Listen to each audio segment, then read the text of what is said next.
उधर लंका की तस्वीर खींची।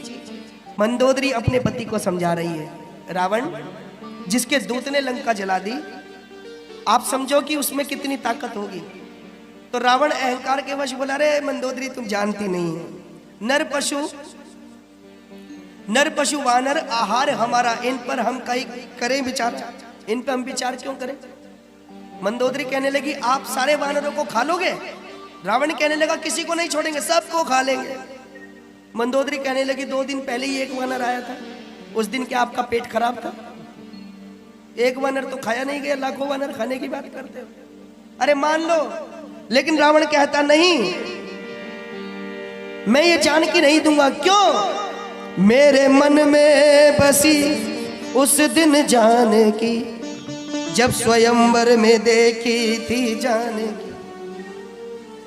मंदोदरी तो जानती नहीं है, ये जान की तो ये तो मार्ग है, ये कुंजी है मेरे कल्याण की, मैं इसको देने वाला नहीं हूं। और सुन, इतना ही नहीं, अब मैं इसको वापस नहीं कर सकता। क्यों? अब न वापस करूं राम की जाने की, मेरा बेटा मरा मेरी लंका जली। अब तो मैंने एक बेटा मरवा दिया, लंका भी जलवा दी, अब नहीं। सचिव वैद्य गुरु तीन जो, प्रिय बोले ही बयास।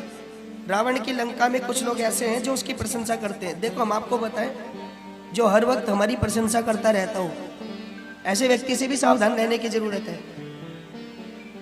सचिव वैद्य गुरु तीन जो, प्रिय बोले ही भय आज, राज धर्म तन तीन करी हो ही बेग ही ना। फिर से मैं कहूंगा, कल भी हम समझा रहे थे और बच्चों को समझाना बहुत आवश्यक है आज के समय में। बेटा निकुंज और उज्जवल, आप दोनों के लिए भी ये काम की बात है, क्योंकि अब आप बड़े हो रहे हो। उज्जवल तो हमारा बड़ा सुंदर है, और निकुंज भी देखो, और हनुमान, लेकिन हनुमान जी के आगे दोनों फेल है। हाँ, अगर कोई व्यक्ति, चाहे वो हमारा मित्र हो, चाहे वो लड़का मित्र हो और चाहे लड़की मित्र हो, बच्चों की प्रायः क्या होता है, जो हमारे युवा भटकते हैं वो इसलिए भटकते हैं। क्यों?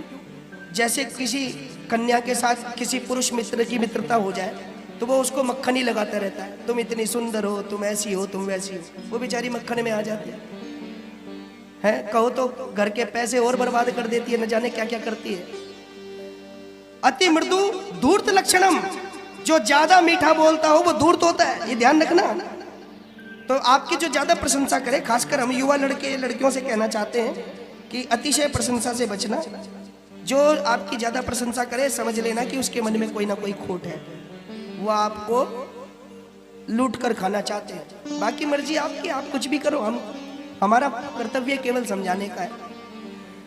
डॉक्टर ज्यादा मीठी मीठी बातें करे तो कोई बीमार को सही कर सकता है? एक व्यक्ति बहुत बीमार था, डॉक्टर साहब के पास जाता, दवाई लेता, घाव सूखता, फिर वैसा का वैसा बना रहता।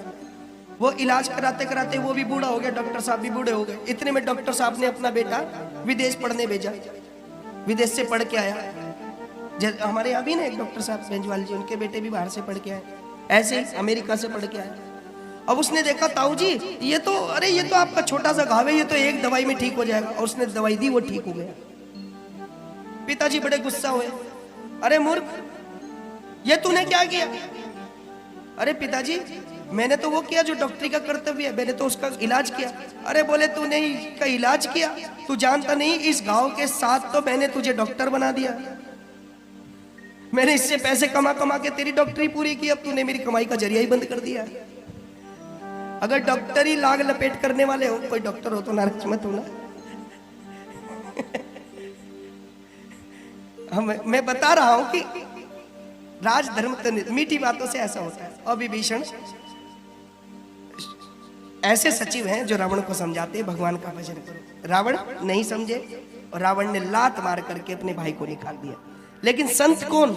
जिसका अपमान हो जाए उसके बाद भी वो लोगों का कल्याण सोचे। तुम पितु सरिस भले ही मोई मारा, राम भजई हित होई तुम्हारा।